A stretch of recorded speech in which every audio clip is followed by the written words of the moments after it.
انسان کے لیے جو پیچیدہ تمدنی مسائل ہیں، سیاسی مسائل کو کیسے حل کیا جائے، معاشی مسائل کا حل کیسے ہو، سماج میں توازن کیسے ہو، مرد اور عورت کے درمیان توازن کیسے ہو، ہوتا کیا ہے یا عورت بھیڑ بکری کی طرح کی ملکیت بن جاتی ہے۔ ہمارے ہاں اردو میں جو اس کا محاورہ ہے کہ جوتی کی نوک، یہ اس کی حیثیت ہو جائے گی، یا دوسری طرف عورت کلوپیٹرا بن کر قوموں کی قسمتوں سے کھیلے گی۔ دنیا میں یہ دو انتہائیں ہوئی ہیں، کہاں نقطہ عدل کہاں ہے، کیسے بیلنس جو ہے اسٹرائک کیا جائے، مردوں کے حقوق اور فرائض اور خواتین کے حقوق اور فرائض، اس میں صحیح ترین ایکویشن ہے کیا؟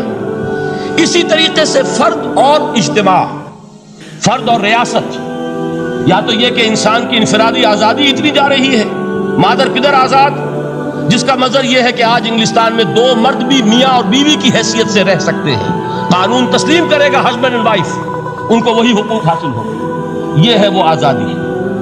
اور یا پھر یہ ہے کہ جو روس میں ہے یا دوسرے ممالک میں ہے کہ آزادی بالکل ختم، اور معلوم ہوا کہ ایک ٹوٹلیٹیرین سوسائٹی ہے، مستبدانہ نظام ہے۔ ان کے درمیان نقطہ عدل کہاں ہے؟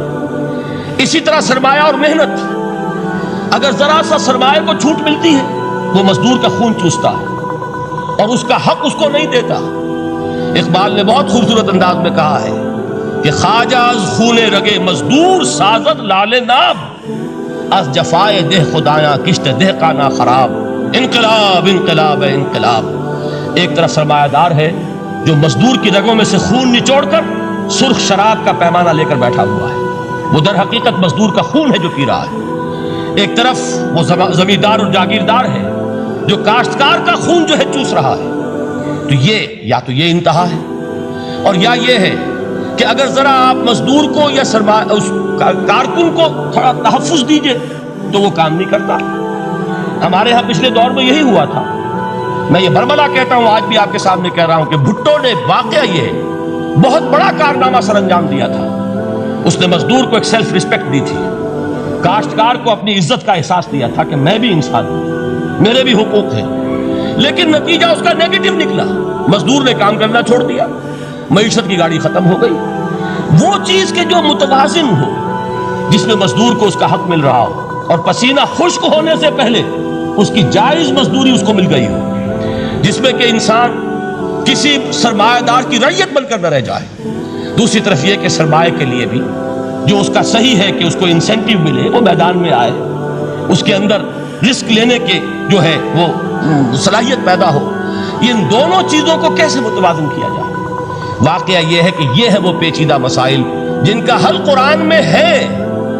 ہماری بدقسمتی کیا ہے کہ ہم نے خود ان چیزوں کے لیے دوسروں کے سامنے جھولی پساری ہوئی، ہم دوسروں سے بھیک مانگ رہے ہیں۔ ہمارا حال کیا ہوا تھا اس صدی کے شروع میں؟ مصطفیٰ کمال پاشا نے جب ترکی میں اسلام کے آئلی قوانین بھی منسوخ کیے، نوٹ کیجئے اس کو، یہ اسی صدی کے وہ صدمے ہیں جو ہم نے اٹھائے ہوئے ہیں۔ اور گاہے گاہے باز خواہ یہ قصہ پاری نہ رہا، تازہ خواہی داشتن گر داغ ہائے سینہ رہا۔ اس صدی میں کیا نہیں ہوا؟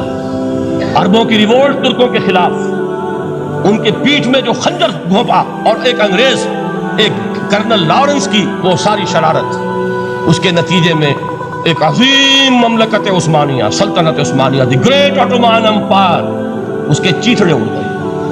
اور اس کے بعد وعدے کیے تھے عربوں سے کہ ہم تمہیں حکومت دیں گے، ہوا کیا کہ ان کے چھوٹے چھوٹے ٹکڑے کیے اور تقسیم کر لیے۔ مغربی سامراج کا دور شروع ہو گیا۔ اس کا ایک رد عمل مصطفیٰ کمال پر اس درجے شدید ہوا، اس نے ہر چیز جس کا تعلق عربوں سے تھا اس کو ختم کر دیا، ملک بدل کر دیا۔ عربی میں اذان نہیں ہوگی، عربی میں نماز نہیں پڑھی جائے گی، اور اسی کے ضمن میں یہاں تک گیا کہ فیملی لاز بھی، رومن لاز جو ہیں وہ نافذ کیے۔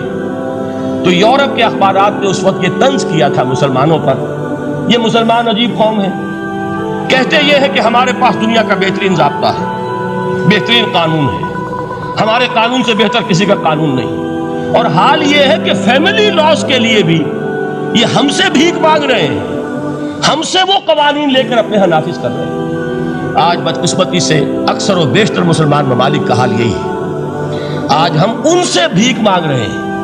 کہیں جمہوریت کی بھیک ہے، کہیں سوشلزم کی بھیک ہے، کہیں کسی اور سماجی نظام کی بھیک ہے، کہیں مرد اور عورت کی کامل مساوات کا ایک نظریہ ہے، شانہ بشانہ چلنے والا فلسفہ ہے، جو خالص مغرب کی تہذیب کی ایک بھیک ہے جو مانگی جا رہی ہے۔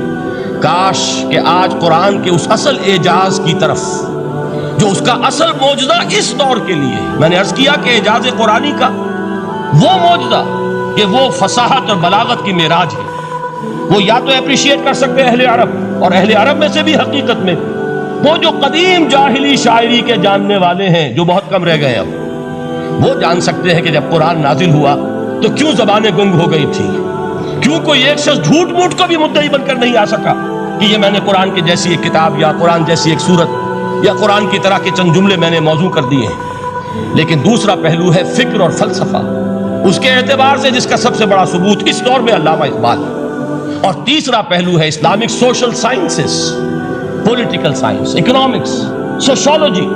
اس میں جو کچھ قرآن نے دیا ہے، جو آج بھی انسان کی رہنمائی کے لیے بہترین نظام ہے، اس نظام کو ہم سمجھے، اسے دنیا کے سامنے پیش کریں، تب در حقیقت قرآن مجید کا اعجاز سامنے آئے۔